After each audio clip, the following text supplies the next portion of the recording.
सोलापुरात सुमारे 4 लाख लोकसंख्या असलेला तेलुगू भाषिक हिंदू पद्मशाली समाज हा कट्टर हिंदुत्ववादी आणि धर्मनिष्ठ आहे। हा समाज नेहमी राष्ट्रीयत्वाची भूमिका मांडणाऱ्या भारतीय जनता पक्षासोबत एकनिष्ठ आहे। देशाचे पंतप्रधान नरेंद्र मोदी यांनी जेव्हा सोलापुरातील रेनगरच्या उद्घाटनासाठी ते आले त्यावेळी त्यांनी समाजाचे मन भरून कौतुक केले। त्यानंतर लोकसभा निवडणुकीच्या प्रचारावेळीही त्यांनी समाजाबद्दल गौरवोद्गार काढले। तेलुगू भाषिक हिंदू पद्मशाली समाज हा राष्ट्राच्या आणि समाजाच्या उन्नतीसाठी नेहमीच पुढे असतो। अशा समाजाला शहर मध्य मतदारसंघाची उमेदवारी द्यावी अशा मागणीचे निवेदन श्री मार्कंडेय जनजागृती संघाच्या वतीने सोलापूर जिल्ह्याचे पालकमंत्री चंद्रकांत पाटील, भाजपचे जिल्हाध्यक्ष सचिन कल्याण शेट्टी, शहराध्यक्ष नरेंद्र काळे यांना देण्यात आले। गेल्या अनेक वर्षांपासून कडवट आणि धर्मनिष्ठ असलेला तेलुगू भाषिक हिंदू पद्मशाली समाज हा भारतीय जनता पक्षासोबत उभा आहे, परंतु भारतीय जनता पक्षाने समाजासाठी हवे तेवढे योगदान दिलेले नाही। समाजाला गृहीत धरून नेहमीच दुर्लक्षित केले आहे। याची खदखद सोलापूर शहर उत्तर, शहर मध्य आणि शहर दक्षिण अशा तीनही मतदारसंघातील तेलुगू भाषिक हिंदू पद्मशाली मतदारांमध्ये आहे। यंदाच्या 2024च्या विधानसभा निवडणुकीत सोलापूर शहर मध्य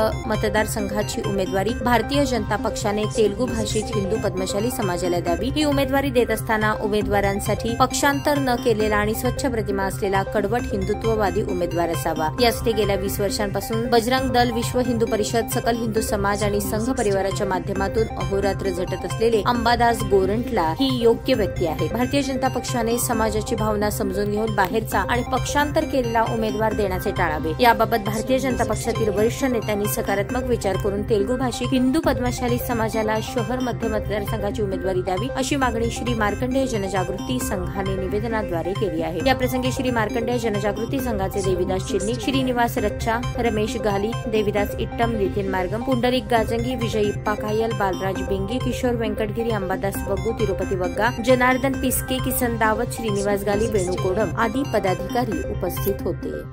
जय श्रीराम, जय मार्कंडे। मी नितीन मार्गम। आपल्या पद्मशाली समाजात सोलापूर शहर मध्यमध्ये व दक्षिण उत्तरमध्ये जवळपास हिंदू पद्मशाली 5 ते 6 लाख संख्या आहे। त्यामधून आपल्या शहर मधून आपले अंबादास गोरंटला गेले 20 वर्षापासून धर्मरक्षक काम करत आहे। अंबादास गोरंटला यांनी काम करत आल्या सातत्याने व भाजपकडून आपल्या शहरमध्ये आमदारकी उमेदवारी द्यावा तेच एक विनंती मागणी केलेला आहे।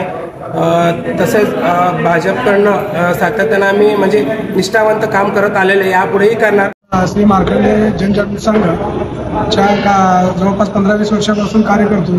त्या कार्यामध्ये अंबादास गोरंटला यांचा पण सहभाग असतो। त्यांचा या व्यतिरिक्त हिंदुत्व म्हणून त्याचा सारखा कार्यक्रम किंवा कार्य पण त्यांचा ज्यावर कार्य चालतो। शहर मध्यमध्ये बीजेपी कडून उमेदवारी मिळावी म्हणून चंद्रकांत पाटील, सचिन कल्याण शेट्टी, नरेंद्र काळे यांना निवेदन दिलेलं आहे।